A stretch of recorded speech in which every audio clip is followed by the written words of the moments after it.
আজকে হিতিবিদিত্ব উৎসবের যে 4টা মন্দির মিলে উৎসবটা হয়েছিল, প্রত্যেকটি মন্দিরে এখন এখানে যেরকম সৎসঙ্গ চলছে ওইখানে সৎসঙ্গ চলছে। তো ওই উপলক্ষে আজকে এই সৎসঙ্গ, এতক্ষণ উদ্যান কীর্তন হয়েছে। আজকে খুব আনন্দ লাগছে যে স্নেহের ছোট ভাইরা কিছু কিছু যারা খুব অল্প সময়ে কিছুদিন আগেই ঠাকুরের কাজে যুক্ত হয়েছে, আজকে তারা মানে মাইক হাতে নিয়ে নেচে নেচে গান গাইছে। কিছু ছোট ভাইরা আমার আগে আছে, যারা আগে থেকে করে আসছে। আজকে আরেক ছোট ভাইকে দেখলাম, খুব আনন্দ হয় যখন এই বয়সের যুবকরা, ছেলেরা যখন ঠাকুরের কাজে এগিয়ে এসে ঠাকুরের এই শান্তির পতাকাকে এগিয়ে নিয়ে যায়। আমি সবসময় বলি, আমি আগেও বলতাম যে আমাদের মধ্যে একটা জেনারেশন গ্যাপ তৈরি হয়েছে। আমার আগের যারা ছিল তারা হয়তো পরবর্তী জেনারেশন, মানে তাদের যে পরবর্তী জেনারেশন, তারা ঠিকভাবে ওই ঠাকুরের কাজে যুক্ত হইনি আমরা, যার জন্য একটা বিশাল গ্যাপ তৈরি হয়েছে। অন্যান্য মন্দিরে যখন যাই তখন দেখি যে ছোট ছোট বাচ্চারা ক্লাস 2-তে পড়ে, 3-তে পড়ে কি সুন্দর করতাল বাজায়, ঢোলক বাজাচ্ছে, গান গাইছে নেচে নেচে। ওই জিনিসটা আমি তেলিয়ামুড়াতে অনেকদিন ধরে মানে মিস করতাম যে একটা এরকম তৈরি হোক। ঠাকুরের দ্বারা সবই সম্ভব। এখন এই ভিডিও ওয়ার্কের জোরে যাই বলুন না কেন, এখন কিন্তু অনেক এরকম বয়সের ছেলেরা আজকে ঠাকুরের কাজে যুক্ত হয়েছে। আশা করব যে তেলিয়ামুড়াতেও অন্যান্য জায়গায় যেরকম একটা যুবকের একটা ব্যান্ড, সৎসঙ্গের গানের একটা ব্যান্ড তৈরি হয়, ওই রকম আমাদের এখানে তৈরি হবে। এবং আমার এই স্বপ্নটা হয়তো অনেকদিন স্বপ্ন। আমিও চাই যে তেলিয়ামুড়াতে এরকম একটা যুবক ভাইদের একটা টিম তৈরি হোক, যারা নেচে নেচে গান গাইবে এবং মাতিয়ে রাখবে আমাদের সবাইকে। তো আমাকে বলেছে একটু সৎসঙ্গ আলোচনা করার জন্য।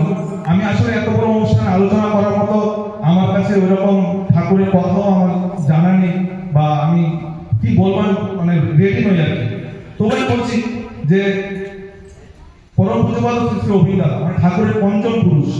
আমি কেন এই আলোচনাটা করছি, দেখুন যদি যুবকদের নিয়ে যেহেতু আলোচনাটা প্রথম শুরু হয়েছে, তাই অভিনবের কথাই আমার বলতে হয়। কিছুদিন আগে অভিনবরা ত্রিপুরা রাজ্যের সমস্ত ইঞ্জিনিয়ারদের ডেকেছিলেন। আমিও একজন ইঞ্জিনিয়ার, তো আমাকেও আমি প্রথম মানে বলেছিলাম যে আমি যাবো না, কারণ আমার কাছে সময় খুব কম ছিল, আমার বাড়িতে কাজও ছিল। তো এখানে যে আইডির যে এক্সিকিউটিভ ইঞ্জিনিয়ার ইন্দ্রজিৎ স্যার একদিন এসেছেন, আমাকে ফোনে বলেছিলেন যে পার্থ, সব ইঞ্জিনিয়ারদের যেতে বলেছেন, তোমারও যেতে হবে। তা আমি স্যারকে বললাম, স্যার আমি এত অল্প সময়ের মধ্যে আমি প্ল্যান করতে পারবো না, আমি যেতে পারছি না, আমি এবার পারবো না। তো উনি একটা কাজে মন্দিরে এসেছিলেন। তো মন্দিরে এসে আমাকে বলছেন, যাওয়ার সময় মন্দিরের কাজটা দেখে যাওয়ার সময় বলছেন যে মালিক ডেকেছেন, তো মালিক ডাকলে যেতে হয়। আমি বললাম, স্যার আমি পারবো না। উনি বলছেন, সবসময় তো নিজে প্ল্যান করে যাও, সবসময় তোমার প্ল্যানই সবসময় ঠিক করে যাও যে তুমি কোন সময় ঠাকুর বাড়িতে যাবে। এবার মালিক ডেকেছেন, তুমি না করার কে? আমাকে বলেছেন, আমাদের বলেছেন, মানে আমাদের সব ইঞ্জিনিয়ারকে নিয়ে যেতে। আমি তোমাকে বলছি তোমার যেতে হবে। মালিক তোমাকে ফোন করে বলবে যে পার্থ তুমি আসো? এরকম তো হয় না।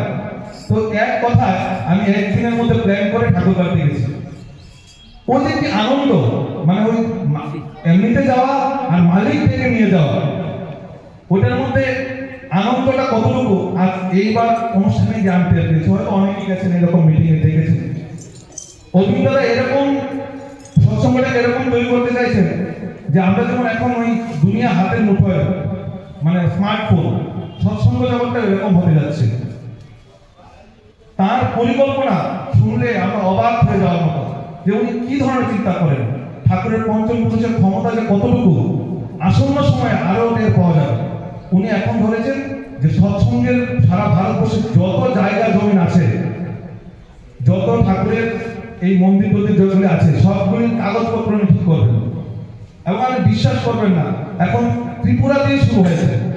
ত্রিপুরাতেই এই জায়গার অনেক রকম ঝামেলা আছে। উনি বলছেন সব আমি ঠিক করে দেবো।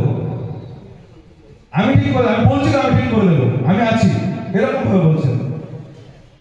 অনেকে অনেককে অনেক রকম বকেছেন, কিন্তু বকার মধ্যে যে ভালোবাসাটা, এটা আমি বুঝাতে পারবো না। অনেক কথা হয়েছে যেগুলো আমি বলবো না, কিন্তু ওনার বকার মধ্যে যে ভালোবাসাটা ওইটা যদি অনুভব করতে হয় না, বকার পরেও মুখে একটা কোথাও যেন একটা মনে একটা তৃপ্তি থাকে, কোথাও যেন একটা তৃপ্তি হয়েছে যে উনি আমাকে বকেছেন।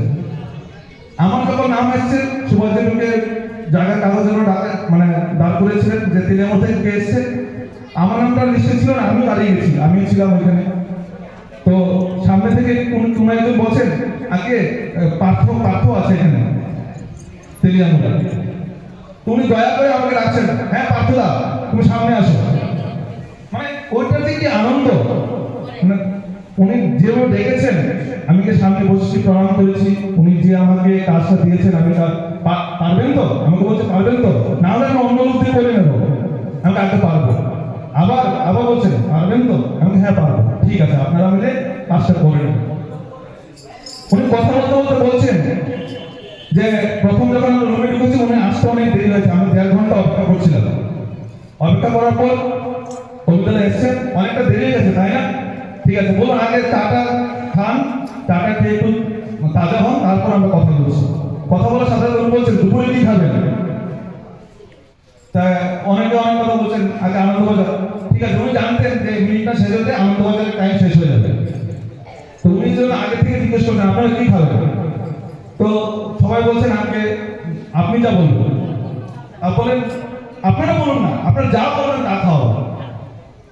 তো উনি একজন বলছেন আনন্দবাজার ফোন করে জিজ্ঞেস কর কি আছে, তো বলছে ছোলার তরকারি আছে, ছোলার তরকারি হয়ে যাবে, আচ্ছা একটু পাপড় ভাজা হলে কেমন হয়, তো সবাই বলছে আগে ভালো হয়, ঠিক আছে একটু পাপড় ভাজা করিয়ে নেব।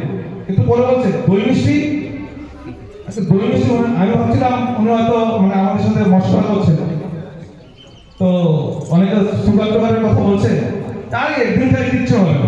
কি বলেন, ডক্টর রাজেশদা ছিল ওইখানে, রাজেশদা কি বলেন, একদিন মিষ্টি খেলে কিছু হবে, দই খেলে কিছু হবে, মানে আগে একদিন একটু খাওয়া যাবে, ঠিক আছে দই মিষ্টি করে যাবে। এরপরে যে মিটিংটা শুরু হলো, অনেকে অনেক রকম কথা বলেছেন, আমি এখানে বলছি না, অনেকে গাল দিয়েছেন, এরকম কথা বলেছেন, মানে হয়তো এটা আমি ছাড়া আর যাকে বলছেন সে ছাড়া আর অন্য কেউ জানেই না, এরকম কিছু কথা বলেছেন উনি। তো বলে লাস্টে যখন বেরিয়ে যাচ্ছি, যখন আজকে শেষ হয়েছে, আমরা যখন তাড়াতাড়ি দৌড়ে আনন্দবাজারে গেছি, আমাদের জন্য আলাদা বসার জায়গা করা হয়েছিল, যে ত্রিপুরা থেকে যারা এসেছেন সবাই এখানে গিয়ে বসে, সবাই আমরা বসেছি। প্রথম যেরকম আনন্দবাজার আছে, ডাল এলো, ভাত এলো, অন্ন এলো, আমরা খাচ্ছি আর চিন্তা করছি কোন সময় কি আসবে, আসলে সত্যি কি আসবে। খাওয়া শুরু করেছে, মোটামুটি অর্ধেক হয়ে গেছে, পাপড় ভাজা আসলো, পাপড় ভাজা থেকে সবাই উঠে যাচ্ছে, বসুন আছে, পাতিল নিয়ে সবাই বেরিয়ে এসছে, দই মিষ্টি সবাই খাইয়েছে, কেউ ছিল দয়া। এবং উনি যেরকম যে পরিকল্পনাগুলি, মানে কিছু মন্দির আমাদের মন্দিরে আমরা করিয়ে নিয়েছি, এই মন্দিরের সবটা সার্ভে হয়েছে, অনলাইন সার্ভে, ডিজিপিএস বলে একটা মেশিন দিয়ে এটাকে মানে জিপিএস থেকে ট্র্যাক করে এই মন্দিরের কোনা সার্ভে করা হয়েছে, এই মন্দিরে কোথায় কি আছে সবগুলিকে ওই ম্যাপের মধ্যে উত্থাপন করা হয়েছে। এখন ওই ম্যাপগুলি প্রত্যেকটা স্টেটের যে জায়গাতে জরিপ হয়েছে, এখন ডিজিটাল হয়ে গেছে, সব অনলাইনে ওই প্লট নাম্বারগুলো দেখানো হয়, ওই প্লট নাম্বারে গিয়ে এইগুলি পোস্টিং হবে। জায়গা নিয়ে আর কোনোদিন কোনো ঝামেলা কোনো মন্দিরকে পোহাতে হবে না, এরকম উনি করতে চলছেন। এবং উনি বলেছেন সোজা একটা কথা, তাছাড়া হয়ে যাবে, আপনারা পারবেন, আপনারা চেষ্টা করুন, অফিসে বসে থাকবেন, কিন্তু উঠবেন না, যতক্ষণ কাজটা চেষ্টা হবে বসে থাকবেন, একটু চা মিষ্টি খাওয়াবেন, তারপরে কাজটা হবে। উনি আমাদের সব রাস্তা বলে দিয়েছেন। এখন ওই রকম ডিজিটাল অনেক রকম কাজ আসছে, যার যোগ্যতা অনুসারে, কেউ ইঞ্জিনিয়ার, কেউ হয়তো নেক্সট উকিলদের কাজ আছে, কারণ এই জায়গা নিয়ে অনেক ঝামেলা আছে, উকিলদের রাখবেন। তো এরকম প্রত্যেকের যোগ্যতা অনুসারে উনি কাজ দিচ্ছেন। কেউ আমাদের অপেক্ষা করতে হবে না, ঠাকুরের কাজ আমি করতে পারছি না, যার ফিল্ড অনুসারে তাকে ঠাকুরের কাজ করতেই হবে। তো আমি আর আমার আলোচনা দীর্ঘায়িত করছি না, ঠাকুরের শ্রীচরণে সবার মঙ্গল প্রার্থনা করে আমি আমার আলোচনা এখানে শেষ করছি। জয় গুরু।